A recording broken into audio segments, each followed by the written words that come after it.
Hello, dans cette vidéo, je vais vous présenter notre tableau de bord de gestion de trésorerie.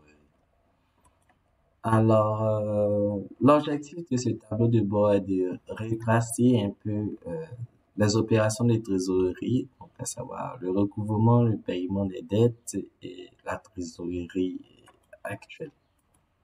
Pour placer le contexte, l'outil nous a été demandé par un trésorier qui souhaitait avoir une visibilité sur ces différents postes de créances et de dettes.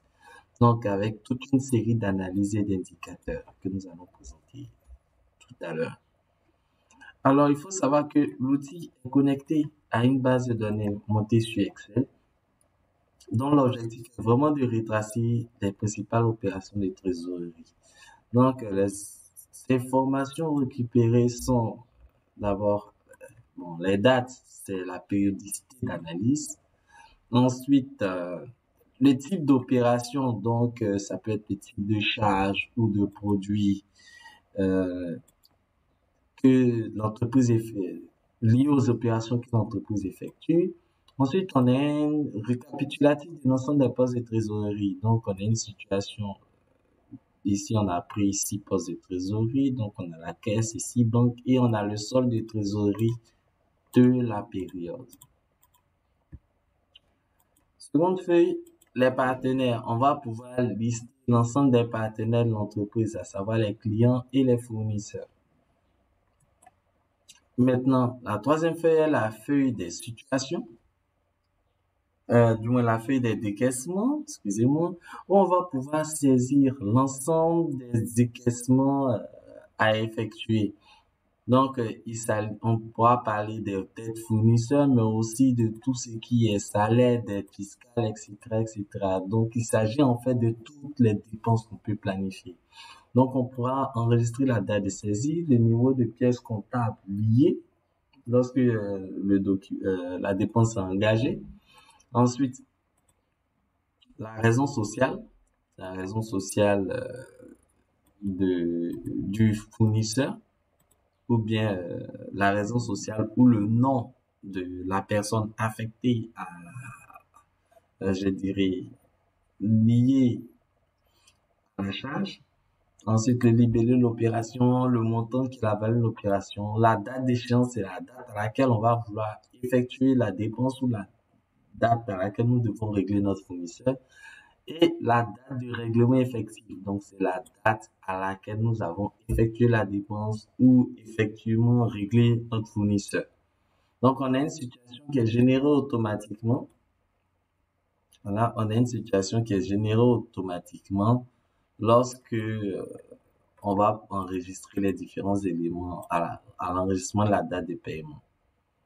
Donc, on a aussi les encaissements planifiés. Donc, on a la date de saisie de l'encaissement, le niveau de pièces comptables liées s'il y en a, le type d'encaissement. Ici, nous avons mis autre. On pouvait mettre autres prestations ou bien catégoriser les différents types de prestations. Ensuite, les clients qui sont issus de la base de données des partenaires que nous avons enregistrés. Le libellé de l'opération, le montant, la date d'échéance et la date du règlement. Donc, la date d'échéance, c'est la date à laquelle nous allons être réglés par le client, à laquelle l'encaissement va rentrer. Et on a la situation pour dire que l'opération a bien été soldée. Alors, donc ici, on va vraiment pouvoir enregistrer les décaissements et les encaissements en fonction, c'est vraiment flux par flux, en fonction de leur date d'échéance. Ok. Une fois ces éléments récupérés dans Power BI, on va pouvoir les analyser. Donc ici, on a la vue d'ensemble. La vue d'ensemble va nous offrir une vue générale sur nos postes de trésorerie. Donc ici déjà, on a la possibilité d'avoir la situation de trésorerie par poste en fonction des éléments que nous avons entrés précédemment. Ensuite, on a les créances écues non soldées et les dettes échues non soldées. Donc, ça vous permet d'avoir vraiment un focus sur, au niveau des créances et des dettes, le disponible. Non, au niveau des créances, le disponible et puis au niveau des dettes, les éléments à payer, je dirais. Donc, dette et créances échues par type de produit et charge. Donc, c'est vraiment cette typologie, avec cette typologie, ça vous permet d'avoir une visibilité sur ces dettes encore échues, leur décomposition, en fait. Les dettes et les créances échues. Ensuite, on a le taux de paiement.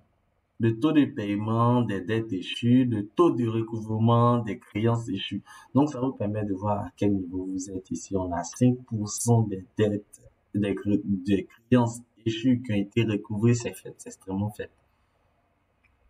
Donc, ici, on a une visibilité sur les dettes et créances échues qui sont arrivées à échéance sur les derniers mois. Donc, on a vraiment la visibilité sur la chose. On a vraiment la visibilité sur les prochains événements, quoi. Après la vue d'ensemble, on va pouvoir analyser les décaissements. Donc, c'est vraiment un focus sur les décaissements. Je rappelle encore qu'on a les filtres qui vont vous permettre de pouvoir effectuer des analyses. Voilà, voilà. Donc, ici, on a d'abord au niveau des dettes, le montant total des dettes et la valeur des dettes échues. Donc, on voit un peu la proportion entre les deux. Ensuite, la répartition des dettes par échéance. Donc, on a une représentation graphique de la balance âgée avec le nombre de les dettes qui sont entre 60 et 90 jours, les dettes qui sont entre 30 et 60 jours. Ici, on voit vraiment le volume des dettes concernées. Ensuite, on a le détail des dettes avec la raison sociale ou le nom du destinataire, le nom de la personne, du partenaire de la personne concernée, le libellé de l'opération, l'échéance, le montant et puis le nombre de jours de retard. Donc, on va pouvoir vraiment mesurer le nombre de jours de retard. C'est pour cela qu'on fait ici le distinguo entre le délai moyen de paiement qui est contractuel, vraiment contractuel et planifié, et le délai moyen de retard. C'est vraiment l'écart, le délai moyen de retard, c'est vraiment l'écart entre la date de paiement prévue et la date de paiement effective. Alors que le délai moyen de paiement, c'est vraiment ce qui était planifié lors de la date de saisie. Donc, c'est l'écart entre la date du règlement et l'échéance qu'on a prévue et la date de saisie. Donc, ça vous permet de voir un peu au niveau de votre poste le nombre de jours de retard pour voir un peu l'impact du retard sur votre poste fournisseur.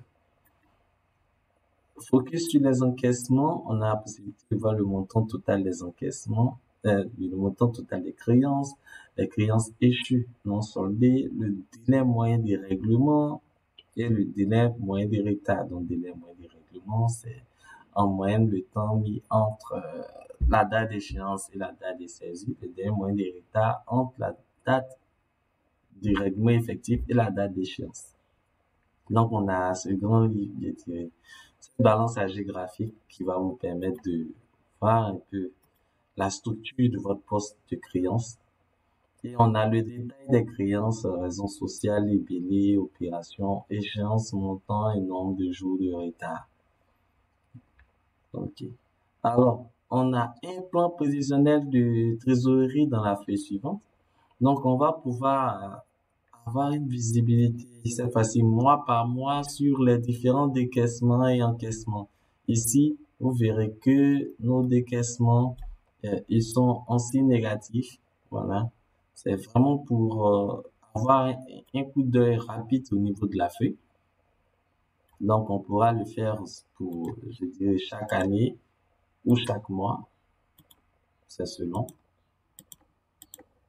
Donc, on a cette possibilité d'analyser les décaissements d'abord par catégorie et ensuite rentrer dans le détail de chaque catégorie pour voir un peu les concerner. Donc, même chose au niveau des encaissements, on a cette possibilité de voir, avoir une vision mois par mois des encaissements à recevoir. On va pouvoir faire des filtres en sélectionnant uniquement les décaissements, les encaissements, uniquement les opérations soldées ou pas, et puis les différentes catégories de produits et charges. Donc, c'est vraiment l'objectif est de faire des recherches. Ensuite, on a le détail. Cette fois-ci, on a vraiment le détail au niveau des opérations pour avoir une visibilité sur les différentes échéances, le nombre de jours de retard et le montant. Voilà. Je pense que là, on a fait le tour. OK. Avec toujours les mêmes filtres. Donc voilà, on a fait le tour.